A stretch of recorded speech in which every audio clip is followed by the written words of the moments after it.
అందరికీ నమస్తే. Welcome to Andhraprabha. నేను సంతోషి. మనం వచ్చేసరికి ఇప్పుడు బీఆర్ఎస్ భవన్లో ఉన్నాము. సో మనతో పాటు బీఆర్ఎస్ సీనియర్ నేత పల్లె రవి గారు ఉన్నారు. నమస్తే సార్. నమస్తే అండి. సార్, బీఆర్ఎస్ పాలనలో చాలా అవినీతి జరిగిందని చెప్పేసి కాంగ్రెస్ నేతలు అంటున్నారు. దానిపైన మీ స్పందన ఏంటి? కరెక్టే, వాస్తవమే.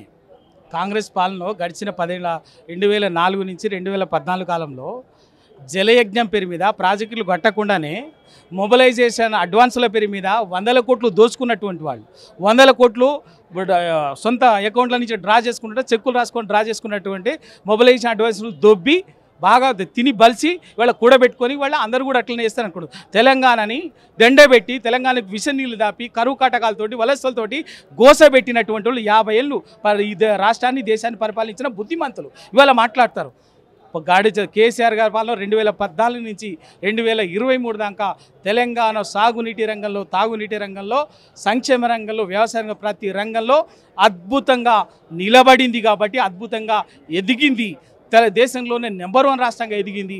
ఆ విషయాన్ని చెప్పడం మీకు చెప్పలేక కేవలం ఎంతసేపు ఏంటంటే ఆ గొప్పతనాన్ని అంగీకరించే రాజకీయ విజ్ఞత లేక ఎంతసేపు అవినీతి అవుతుందని చెప్పేసి మాట్లాడుతున్నారు తప్ప ఇంకేం లేదు.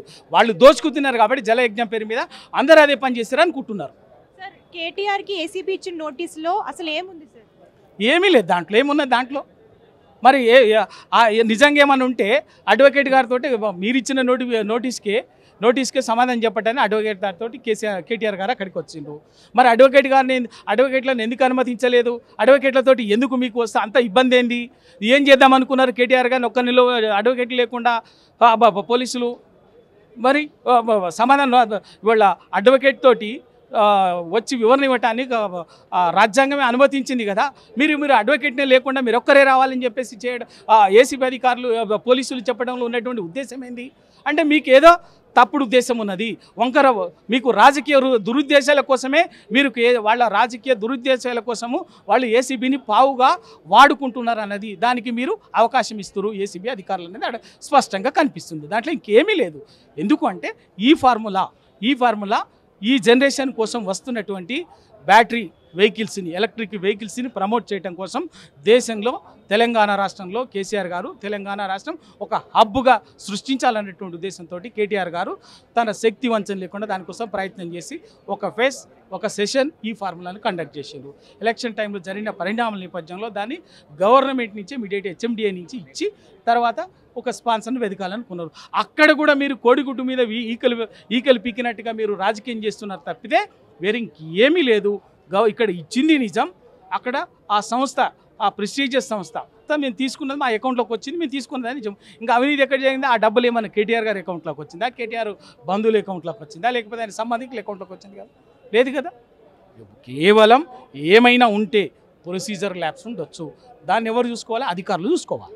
సార్, నెల రోజుల నుంచి కేటీఆర్ గారిని అరెస్ట్ చేస్తారని చెప్పేసి ప్రచారం జరుగుతుంది. దానిపైన మీ స్పందన? నెల రోజుల నుంచి కాదమ్మా, కాంగ్రెస్ పార్టీ అధికారంలోకి వచ్చిన మరుసటి రోజు నుంచి, రేవంత్ రెడ్డి గారు ముఖ్యమంత్రిగా ప్రమాణ స్వీకారం చేసిన మరుసటి రోజు నుంచి చేస్తున్న పని ఏంటంటే ప్రజలకు మనం ఏమి హామీలు ఇచ్చి 420 హామీలు ఇచ్చి అధికారంలోకి వచ్చినాం, వాటిని ఎట్లా నెరవేర్చాలనే పని కాదు ఆయన చేసిన పని. వాటిని ఎట్లాగో మనం చెయ్యము, మోసం చేస్తాము, రైతుల్ని మోస్తాము, యువకుల్ని మోసం చేస్తాము, నిరుద్యోగుల్ని మోసం చేస్తాము. వాటిని కేటీఆర్ గారు టీఆర్ఎస్ పార్టీ ఎండగడుతుంది. అందుకే కేటీఆర్ గారిని ఏదో ఒక పేరు మీద జైల్లో పెడితే సరిపోతుందని అధికారంలోకి వచ్చిన మరుక్షణం నుంచి ఆయన చేస్తున్న ప్రయత్నం.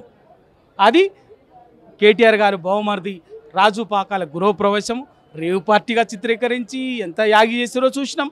లాగచెర్లలో పట్నం మహేందర్ రెడ్డి మాజీ ఎమ్మెల్యే ఆయన పేరు మీద స్టేట్మెంట్ ఇచ్చినట్టుగా బోగస్ ఫేక్ స్టేట్మెంట్ని పోలీసుల చేత రికార్డ్ చేయించి అది తెలిసినటువంటి పట్నం మహేందర్ రెడ్డి జడ్జి గారి ముందు ఇది నా పేరు మీద తప్పుడు స్టేట్మెంట్ రికార్డ్ చేసిరని చెప్పేసి ఆయన మళ్ళీ జడ్జి గారికి చెప్పడంతో అక్కడ వీళ్ళ దొంగతనం ఎట్లా బయటపడిందో, వీళ్ళ రాజకీయ కుట్ర ఎట్లా బయటపడిందో చూసినాం.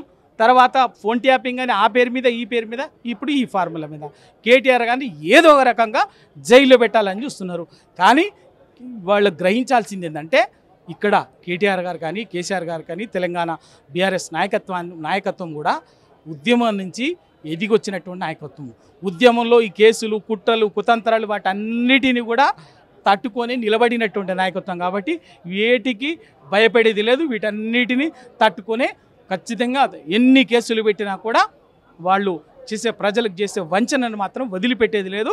ప్రజాక్షేత్రంలో బరాబర్గా వాళ్ళ బట్టలు ఉడదీసి రాజకీయ నగ్నత్వాన్ని ప్రదర్శిస్తాం, తెలియజేస్తాం. Thank you.